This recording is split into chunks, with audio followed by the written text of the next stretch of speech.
स्वागत है एक बार फिर आप सभी का आपके अपने चैनल में।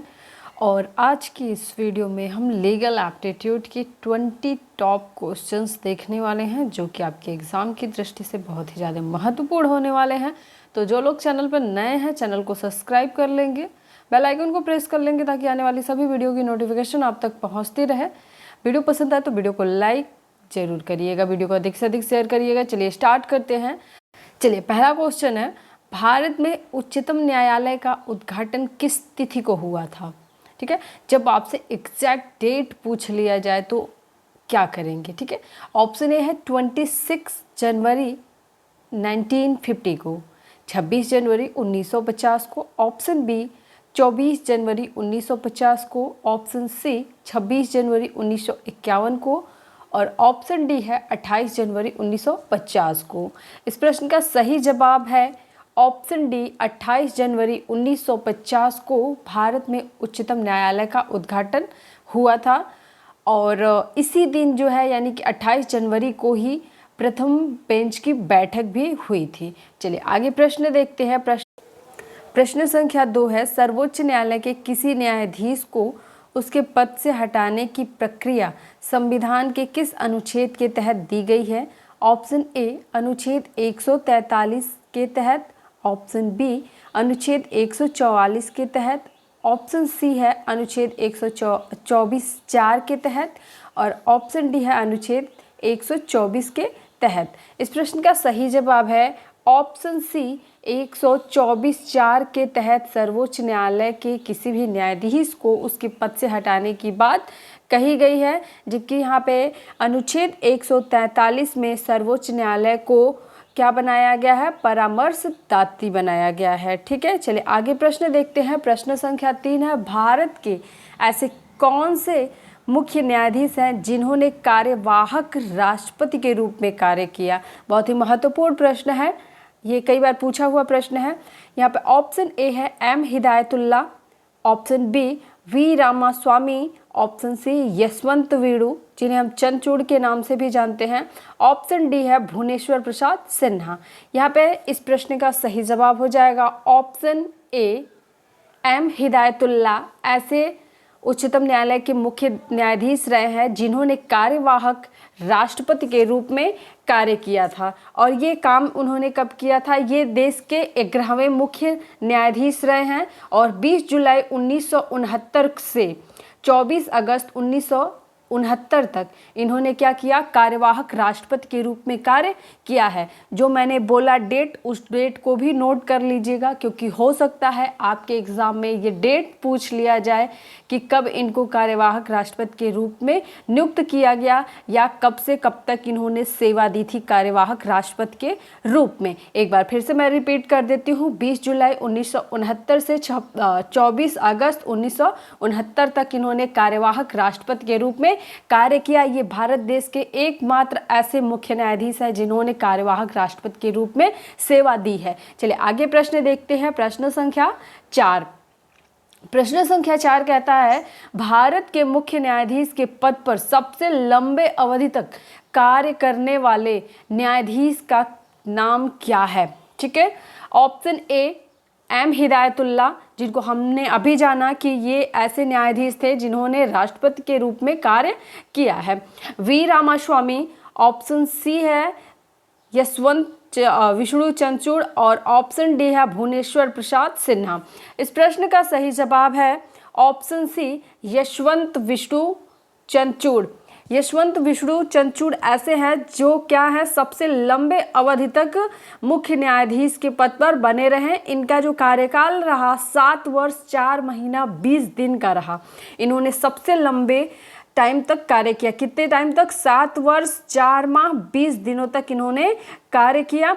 और अगर बात की जाए यहाँ पे भुवनेश्वर सिन्हा की, तो भुवनेश्वर सिन्हा दूसरे स्थान पे आते हैं जिन्होंने सबसे लंबे समय तक कार्य किया। भुवनेश्वर सिन्हा ये सबसे लंबे समय तक कार्य किए, लेकिन इनका जो कार्यकाल है चंद्रचूड़ से क्या है? कम है। और इन्होंने कितने समय तक कार्य किया? 4 वर्ष 4 माह तक इन्होंने मुख्य न्यायाधीश के तौर पे कार्य किया। अब देखिए, इन्होंने 7 वर्ष 4 महीना 20 दिन तक कार्य किया चंद्रचूड़ जी ने। इन्होंने 4 महीना 4 साल 4 महीने तक कार्य किया, तो 3 वर्षों का डिफरेंस है। लेकिन इन लोगों का जो कार्यकाल रहा है, पहले पोजीशन पे चंद्रचूड़ और सेकंड पोजीशन पे सिन्हा जी हैं।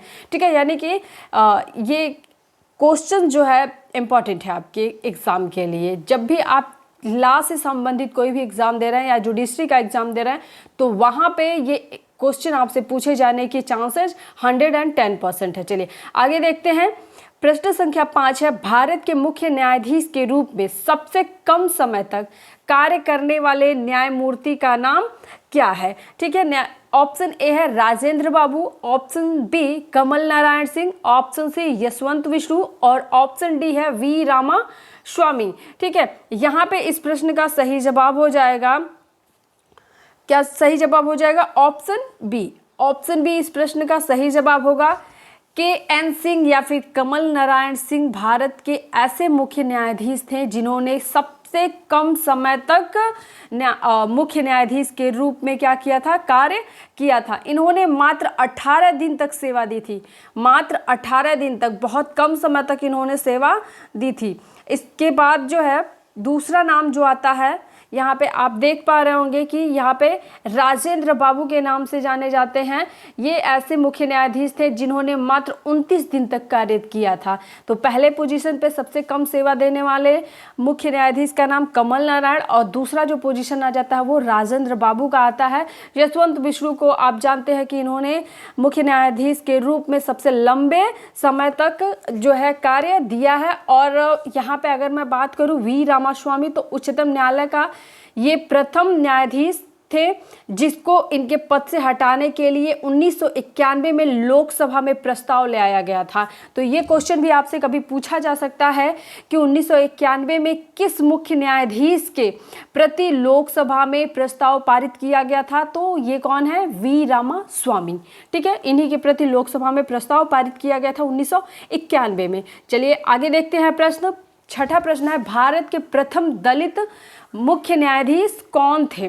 ठीक है, option A Rajendra Babu, option B Kamal Narayan Singh, option C K G. Balakrishnan और ऑप्शन डी है वी रामास्वामी। तो इनके खिलाफ लोकसभा में 1991 में क्या किया गया था? प्रस्ताव लाया गया था। राजेंद्र बाबू को हमने जान लिया कि सबसे कम अवधि तक उच्चतम न्यायालय के मुख्य न्यायाधीश के तौर पर इन्होंने कार्य किया है, मात्र 29 दिन तक इन्होंने अपनी सेवा दी थी।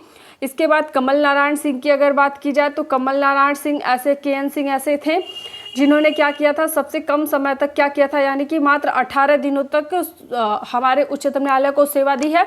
यहाँ पे के.जी. बालकृष्णन जो है, यानी कि हमारा ऑप्शन सी जो है, ऑप्शन सी इस प्रश्न का क्या हो जाएगा? सही जवाब हो जाएगा। के.जी. बालकृष्णन ऐसे हैं जो भारत के प्रथम दलित मुख्य न्यायाधीश रहे हैं। ये सभी पॉइंट्स आप लोग नोट करते हुए चलिएगा, चाहे मैं वो बता रही हूँ या फिर जो क्वेश्चन करा रही हूँ। चलिए प्रश्न संख्या 7 है, भारत में लोकहितवाद के प्रणेता कहे जाते हैं। कौन कहे जाते हैं? ऑप्शन ए है P.N. Bhagwati, option B Kamal Narayan Singh और ऑप्शन सी है के.जी. बालकृष्णन और डी है बी रामास्वामी। इस प्रश्न का सही जवाब हो जाएगा option A, P.N. Bhagwati Bharat में लोकहितवाद के प्रणेता कहे जाते हैं। चलिए आगे प्रश्न देखेंगे। भारत में संघीय न्यायपालिका की स्थापना कब हुई थी? बहुत ही महत्वपूर्ण प्रश्न है और यहाँ से आप कंफ्यूज होते हैं, इसलिए आप कई बार गलत जो है आंसर करके आ जाएंगे। देखिए उच्चतम न्यायालय की बात नहीं की जा रही है, यहाँ पे संघीय न्यायालय की बात की जा रही है। तो ऑप्शन को भी ध्यान देंगे। ऑप्शन ए है 28 जनवरी 1950 को, तो 28 जनवरी 1950 को उच्चतम न्यायालय का उद्घाटन किया गया था, स्थापना किया गया था। बी ऑप्शन है 1 अक्टूबर 1937 को, ऑप्शन सी है 15 अगस्त 1949 को, 26 जनवरी 1950 को। इस प्रश्न का सही जवाब है संघीय न्यायपालिका की स्थापना हुई थी 1 अक्टूबर 1937 को। नोट कर लीजिएगा इस प्रश्न को। चलिए आगे प्रश्न देखते हैं। प्रश्न संख्या 9 है, किस अनुच्छेद के तहत न्यायालयों के न्यायाधीश की वेतन एवं भत्ते संबंधी प्रावधान किए गए हैं? ठीक है, किस अनुच्छेद के तहत जो न्यायाधीश होते हैं उनके भत्ते और उनके वेतन का प्रावधान किया गया है। ऑप्शन ए है अनुच्छेद 124 के तहत, ऑप्शन बी है 125 अनुच्छेद 125 के तहत, ऑप्शन सी है अनुच्छेद 126 के तहत, ऑप्शन डी है इनमें से कोई नहीं। इस प्रश्न का सही जवाब हो जाएगा ऑप्शन बी, अनुच्छेद 124 के तहत क्या किया गया है, सभी न्यायालयों के या फिर उच्चतम न्यायालयों के न्यायाधीश के वेतन एवं भत्ते संबंधित प्रावधान किए गए हैं। ठीक है, उच्चतम न्यायालय के न्यायाधीश के वेतन एवं भत्ते संबंधित जो भी मामले हैं या फिर जो भी प्रावधान है वो किसमें है, अनुच्छेद 125 में है। चलिए आगे प्रश्न देखेंगे, किस मामले में उच्चतम न्यायालय तथा उच्च न्यायालय दोनों को समान रूप से अधिकार दिए गए हैं, यानी कि जो अधिकार उच्चतम न्यायालय को मिला है वही अधिकार उच्च न्यायालय को भी दिया गया है। ऑप्शन ए है आरक्षण के मामले में, ऑप्शन बी मूल अधिकारों से संबंधित मामलों में, ऑप्शन सी मूल कर्तव्यों से संबंधित मामलों में, ऑप्शन डी है उपरोक्त में कोई नहीं। इस प्रश्न का सही जवाब हो जाएगा ऑप्शन बी, मूल अधिकारों के मामले में उच्चतम न्यायालय और उच्च न्यायालय को दोनों को समान अधिकार प्रदान किए गए हैं। ये काफी इंपॉर्टेंट प्रश्न है, इसको नोट कर लीजिएगा आप लोग। चलिए प्रश्न संख्या 11 देखेंगे, कोई व्यक्ति अपने मूल अधिकारों को लागू कराने के लिए सर्वप्रथम किस न्यायालय में आवेदन कर सकता है। ऑप्शन ए है केवल उच्चतम न्यायालय में, ऑप्शन बी केवल उच्च न्यायालय में, ऑप्शन सी उच्च न्यायालय एवं उच्चतम न्यायालय दोनों में, ऑप्शन डी है उपरोक्त में कोई नहीं। इस प्रश्न का सही जवाब है ऑप्शन सी, उच्च न्यायालय एवं उच्चतम न्यायालय दोनों में। यदि किसी भी व्यक्ति के मूल अधिकारों से संबंधित कोई भी मामला है या उसके मूल अधिकारों का हनन किया जाता है तो वो उच्च न्यायालय या सुप्रीम कोर्ट कहीं भी आवेदन कर सकता है, किसी भी न्यायालय में आवेदन कर सकता है। ठीक है, चलिए आगे प्रश्न देखेंगे। प्रश्न संख्या 12 है, संविधान के किस अनुच्छेद के तहत सिविल मामलों में उच्चतम न्यायालय की अपीली अधिकारिता दी गई है। थोड़ा सा मिसप्रिंट है, आप उसको नोट कर रहे हैं तो नोट कर लीजिएगा, अपीली अधिकारिता दी गई है। संविधान के किस अनुच्छेद के तहत सिविल मामलों में उच्चतम न्यायालय की अपीली अधिकारिता दी गई है। इंपॉर्टेंट क्वेश्चन है।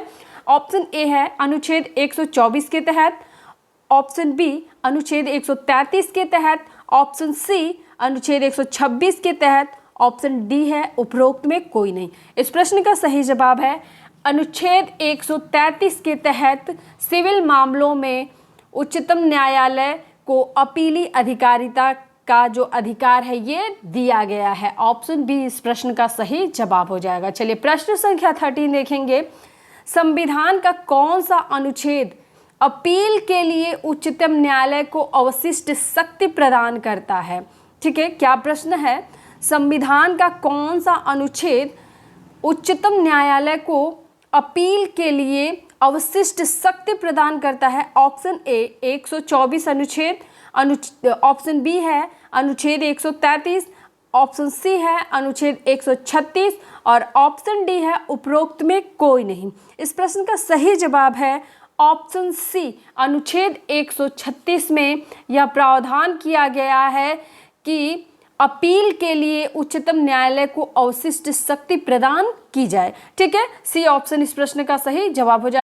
प्रश्न संख्या 14 है, किस अनुच्छेद के तहत उच्चतम न्यायालय को पुनर्विलोकन की शक्ति दी गई है। ऑप्शन ए अनुच्छेद 124, ऑप्शन बी अनुच्छेद 137, ऑप्शन सी अनुच्छेद 136 और ऑप्शन डी है उपरोक्त में कोई नहीं। इस प्रश्न का सही जवाब है अनुच्छेद 137 के तहत उच्चतम न्यायालय को किसी भी केस को पुनर्विलोकन की शक्ति प्रदान की गई है, यानी कि किसी भी केस को फिर से रीओपन करने का, फिर से शुरू करने का अधिकार जो है वो उच्चतम न्यायालय को दिया गया है। किस अनुच्छेद के तहत, अनुच्छेद 137 के तहत। चलिए आगे प्रश्न देखते हैं। प्रश्न संख्या 15 है, किस अनुच्छेद के तहत उच्चतम न्यायालय को मामले को अंतरित करने की या अपने पास रखने की शक्ति दी गई है, यानी कि किसी भी मामले को उच्चतम न्यायालय अपने स्वेच्छा से अपने पास रोक सकता है। ये अधिकार उच्चतम न्यायालय को किस अनुच्छेद के अकॉर्डिंग दिया गया है। ऑप्शन ए है अनुच्छेद 124, ऑप्शन बी है अनुच्छेद 137 और ऑप्शन सी है अनुच्छेद 139 क, ऑप्शन डी है उपरोक्त में कोई नहीं। इस प्रश्न का सही जवाब हो जाएगा ऑप्शन सी अनुच्छेद 139 क के अकॉर्डिंग उच्चतम न्यायालय क्या कर सकता है, किसी भी मामले को अंतरित कर सकता है या उसकी अपील को अपने पास रख सकता है। चलिए आगे देखते हैं। प्रश्न संख्या 16 है, किस अनुच्छेद के तहत उच्चतम न्यायालय मौलिक अधिकारों की रक्षा करता है? यानी कि उच्चतम न्यायालय को जो मौलिक अधिकारों के संरक्षण का अधिकार प्राप्त है या प्रदान किया गया है वो किस अनुच्छेद के अकॉर्डिंग आता है? ऑप्शन ए अनुच्छेद 32 तथा अनुच्छेद 13(2) के तहत, ऑप्शन बी है अनुच्छेद 137 के तहत, ऑप्शन सी अनुच्छेद 139, ऑप्शन डी है इनमें से कोई नहीं। इस प्रश्न का सही जवाब है ऑप्शन ए। ऑप्शन ए अनुच्छेद 32 तथा अनुच्छेद 13(2) के तहत उच्चतम न्यायालय मौलिक अधिकारों के संरक्षण करता है। यानी कि जब भी मौलिक अधिकारों से संबंधित कोई भी कार्य, कोई भी दिक्कत होती है या मौलिक अधिकारों का हरासमेंट किया जाता है तो वो व्यक्ति क्या कर सकता है, उच्चतम न्यायालय या उच्च न्यायालय की शरण ले सकता है। किस अनुच्छेद के तहत ले सकता है? तो अनुच्छेद 32 तथा अनुच्छेद 13(2) के तहत। ठीक है, आगे प्रश्न देखेंगे। किस मामले में राष्ट्रपति द्वारा सर्वप्रथम उच्चतम न्यायालय से परामर्श मांगा गया था? बहुत ही इंपॉर्टेंट प्रश्न है। देखिए, जैसे कि आपको बताया गया है कि अनुच्छेद 143 के तहत उच्चतम न्यायालय को परामर्शदाती बनाया गया है। यानी कि उच्चतम न्यायालय क्या करेगा, राष्ट्रपति के परामर्श मांगने पर उन्हें परामर्श प्रदान करेगा, लेकिन राष्ट्रपति बाध्य नहीं होगा कि वो उच्चतम न्यायालय के न्यायाधीश के परामर्श को माने। ठीक है, लेकिन यहाँ पे आपसे प्रश्न पूछ रहा है कि किस मामले में राष्ट्रपति द्वारा सर्वप्रथम उच्चतम न्यायालय से परामर्श मांगा गया था। यानी कि ये रूल लागू होने के बाद सबसे पहले कब राष्ट्रपति ने इनसे जो है मदद या फिर परामर्श मांगी थी? ऑप्शन ए केशवानंद भारती मामले में, ऑप्शन बी अयोध्या राम मंदिर मामले में, ऑप्शन सी दिल्ली विधि अधिनियम के मामले में, ऑप्शन डी है उपरोक्त में कोई नहीं। इस प्रश्न का सही जवाब है ऑप्शन सी दिल्ली विधि अधिनियम 1951 के मामले में सबसे पहले राष्ट्रपति ने उच्चतम न्यायालय से परामर्श मांगा था। तो यदि पहली बार जो परामर्श राष्ट्रपति के द्वारा उच्चतम न्यायालय से मांगा गया था वो कब मांगा गया था, ये आपसे पूछता है, तो आपका आंसर होगा दिल्ली विधि अधिनियम 1951 के मामले में सबसे पहले राष्ट्रपति ने सर्वोच्च न्यायालय से जो है परामर्श मांगा था। चलिए आगे प्रश्न देखते हैं। प्रश्न संख्या 18 है, किस मामले में सर्वोच्च न्यायालय ने राष्ट्रपति द्वारा मांगे गए परामर्श को देने से इनकार कर दिया था? प्रश्न को समझेंगे कि ऐसी घटना कब हुई थी जब राष्ट्रपति अपने अधिकारों का प्रयोग करते हुए संविधान में दिए गए अनुच्छेद 143 का प्रयोग करते हुए उच्चतम न्यायालय के न्यायाधीश से परामर्श मांगा, लेकिन उन्होंने परामर्श देने से इनकार कर दिया। यह मामला कब हुआ था या किस मामले से संबंधित है ये? ऑप्शन ए केशवानंद भारती मामले से, ऑप्शन बी अयोध्या राम मंदिर मामले से, ऑप्शन सी दिल्ली विधि अधिनियम मामले में, या फिर उपरोक्त में कोई नहीं। यहाँ पे सही जवाब हो जाएगा इस प्रश्न का ऑप्शन बी अयोध्या राम मंदिर मामले में 1993 में सर्वोच्च न्यायालय ने राष्ट्रपति के परामर्श मांगने पर उन्हें परामर्श देने से इनकार कर दिया था। यह घटना कब की है? 1993 में राम मंदिर मामले से संबंधित मामले में जब राष्ट्रपति ने उच्चतम न्यायालय के न्यायाधीश से परामर्श मांगा था तो उन्होंने परामर्श देने से इनकार कर दिया था। इस प्रश्न का सही जवाब हो जाएगा ऑप्शन बी अयोध्या राम मंदिर मामला। चलिए 19वां प्रश्न है, उच्च न्यायालय में मुख्य न्यायाधीश के अतिरिक्त कुल कितने अन्य न्यायाधीश होते हैं? ऑप्शन ए, यहाँ पे आपका हम रीजनिंग चेक करेंगे भाई, आईक्यू देखेंगे कि कितना आप लोग क्या कर रहे हैं। क्वेश्चन एक बार फिर से मैं रिपीट करूंगी, उच्च न्यायालय में मुख्य न्यायाधीश के अतिरिक्त कुल कितने अन्य न्यायाधीश होते हैं? Option A 31, option B 34, option C उच्च न्यायालय के न्यायाधीशों की संख्या निश्चित नहीं है। ऑप्शन डी है उपरोक्त में कोई नहीं। इस प्रश्न का जिन लोगों ने जवाब दिया है ऑप्शन सी, उच्च न्यायालय के न्यायाधीशों की संख्या निश्चित नहीं की गई है। यह संख्या निश्चित किसके लिए है? उच्चतम न्यायालय के न्यायाधीशों की संख्या क्या है? निश्चित की गई है। एक समय के लिए उनका क्या होता है, जो भी संख्या है निश्चित है, और जैसे ही उनका कार्य या क्षेत्र बड़ा होता है, बढ़ता है, तो उसके अनुसार उनकी संख्या को घटाया या बढ़ाया जा सकता है। लेकिन यह प्रावधान उच्च न्यायालय में नहीं रखा गया है, इसलिए ऑप्शन सी इस प्रश्न का सही जवाब हो जाएगा। चलिए आखिरी प्रश्न देखेंगे इस सेशन का, क्या है 20वां प्रश्न, राष्ट्रपति किसके परामर्श से उच्च न्यायालय के मुख्य न्यायाधीश की नियुक्ति करता है? उच्च न्यायालय राज्यों में होते हैं, और यहाँ पे पूछ रहा है कि किसी राज्य के उच्च न्यायालय के न्यायाधीश की नियुक्ति राष्ट्रपति तो करता है, लेकिन किसके परामर्श से करता है? ऑप्शन ए, उच्चतम न्यायालय के मुख्य न्यायाधीश के परामर्श पर करता है। ऑप्शन बी, संबंधित राज्य के राज्यपाल के परामर्श से करता है। ऑप्शन सी, संबंधित उच्च न्यायालय की अन्य न्यायाधीशों के परामर्श से करता है। ऑप्शन डी है उपरोक्त में कोई नहीं। इस प्रश्न का सही जवाब हो जाएगा ऑप्शन बी, संबंधित राज्य के राज्यपाल के परामर्श पर, यानी उस राज्य के राज्यपाल से परामर्श लेता है और फिर मुख्य न्यायाधीश की नियुक्ति राष्ट्रपति करता है। अच्छा, ये क्वेश्चन आपके लिए है कि उच्च न्यायालय के न्यायाधीश को शपथ कौन दिलाता है? इंपॉर्टेंट प्रश्न है, पिछले टर्म पे मैंने पढ़ाया भी है। ये कमेंट के माध्यम से आप मुझे बताएंगे, ये प्रश्न आपके लिए है। आप बताएंगे कि किसके उच्च न्यायालय के न्यायाधीश को शपथ कौन दिलाता है। ठीक है, ये प्रश्न आप बताएंगे। चलिए, यदि आज का वीडियो पसंद आया तो वीडियो को लाइक, चैनल को सब्सक्राइब कर लीजिएगा। एक बार फिर से मैं रिक्वेस्ट करती हूँ, वीडियो को अधिक से अधिक शेयर करिएगा। वीडियो देखने के लिए धन्यवाद।